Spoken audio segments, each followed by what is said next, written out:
այդ հարցերը։ Մենք ասում ենք ինչի եք բերել 7 տարի հետո հիշեք մասին։ Իսկ ձեր ասած մնացած հատվածներով ինչ ասեցիք, ասեմ, այդ ամեն ինչի մեղավորներ, պատասխանատուներ ձեր լրատվամիջոցի եւ ձեր քաղաքական ղեկավարը։ Լրատվամիջոցները ես եմ։ Ուրեմն դուք Ես քաղաքական։ Պարոն Ռուբինյան, ներողություն։ Ով է ֆինանսավորել ձեր Բայց դրա Ես կարծում եմ մենք բոլորս իրավունք ունենք դա իմանալ։ Ես իրավունք ունեմ իմանալ։ Կարող եք հարցում ուղարկել եւ ուղղել Բայց ի՞նչն է ձեզ խնդրում Խնդրում եմ ինձ ասել New Day լրատվամիջոցը ով է ֆինանսավորում խնդրում եմ ասել քաղաքացիները, իմ ընկերները, քաղաքացիները, իմ ընտանիքը։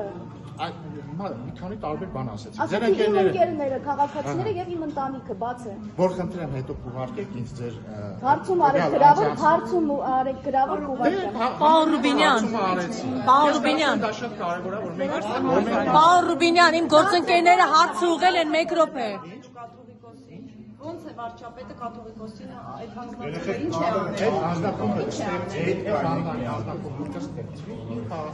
հանդես կգա ենթադրում հայտարարություններով կամ մշակի 18 թվականին նմանատիպ ծրագիր 18-19 թվականին Ես առաջարկում եմ, այսպես ես կսկսեմ պատասխանել, այսքան պատասխանեցի ձեր հարցերին, հենց որ ասեք ինձ ովքեր են ֆինանսավորում ձեր լրատվամիջոցները, նորից կսկսեմ ձեր Կարող եմ ես հարց ուղղել։ Հարգելի գիտեմ ով է ֆինանսավորում։ ով է ֆինանսավորում։ Ֆինանսավորումը բաց արել։ Այո, բաց է։ Հա, դրա մասնորներով է հիմնականում բաց հասարակությունների հիմնադրամից ազատություն։ Ինքն էլ է բաց, իմ ընտանիքն է, եթե տեսնում միայն ես եմ իմ գրավը։ Իմ ասած բաց հասարակությունների հիմնադրամը ուրիշ բան է։ Հա, Այնպես ֆինանսավորման թեման բացվեց։ Կառավարությունը ֆինանսավորում է, կրթվելը նորաձև է շարժումը, բայց ասում են, որ պետական գաղտնիք է վարչապետի աշխատակազմում չեմ ասի, հարկատու, որ ասում են քո գրպանից պետ բյուջե դնելը քո մյուս գրպանն է, հիմա այդ մարդու գրպանից փող են ծախսել եւ չեն ասում թե ինչ կան են ծախսել, սա ձեզ համար մտահոգիչ է թե ոչ։ Քանի որ մանրամասներին ձեր բացասական տեղակ չեմ, կարող եք այսպես անել, կամ դու կառավարության ներկայացուցիչ հարցը կամ ես հաջող Ընթացքում արդեն մանրամասների տեղակ Պարոն Ռուբինյան,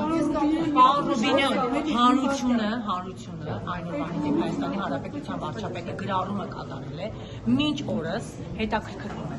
ով է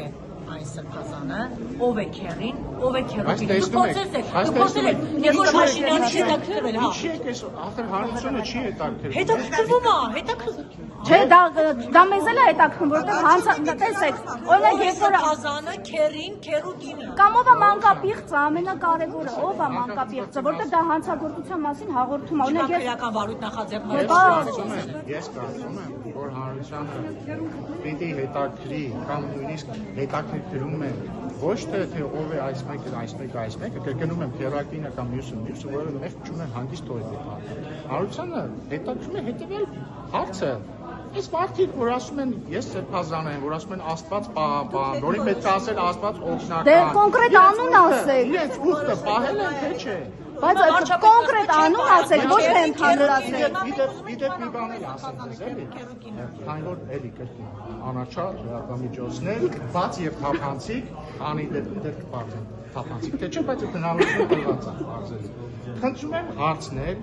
այն բոլոր եկեղեցականներին, որոնք ասում են ընդդիմադիր եկեղեցականներ, որոնք ասում են կառավարությունը կամ իշխանությունը համադրական կարգն է ուզում տապալել կամ քաղաքական գործունեություն հարցրեք։ Երբ որ Միքայել arczepiskopos Աջապանյան հրապարակավ ասում է, որ ինքը պատերազմի ժամանակ Ռոբերտ Քոչարյանին ասել է. «Պարոն Քոչարյան, երկու հատ դու քեզ հավատարիմ գեներալ չունես հիմա ռազմական հեղաշրջում անել»։ Հետո էլ ասում է, ես հիմա էլ եմ կարծում, որ ռազմական հեղաշրջում է պետք անել։ Հարցրեք, արդյոք սա նշանակում է, որ հայ առաքելական եկեղեցու բարձրաստիճան եկեղեցականը սահմանադրական կարգի տապալման հրապարակային կոչ է արել։ Բացի դրանից, եթե պատասխանը հնչի, դե որ դա իր անձնական կարծիքն է, խնդրում եմ էլի եկեղեցական ղեկավարությանը հարցնել։ Մի վարքյան, դուք ձեր ֆինանսավորման աղբյուրների կազմում։ Դե բան եմ ասում մի անգամից։ Հարցրեք, արդյոք եթե իրենք ասեն իր անձնական կարծիքն է, ինչու չեն դատապարտում այդ անձնական կարծիքը, որտեղ ես տեսել եմ բազմաթիվ դեպքեր, երբ որ օրինակ հայ առաքելական եկեղեցու այլ arczepiskopos-ներ կարծիք են հայտնել, վերջերս կարծեմ Վազգեն Սեփազանն էր ինչ որ բաներ ասել,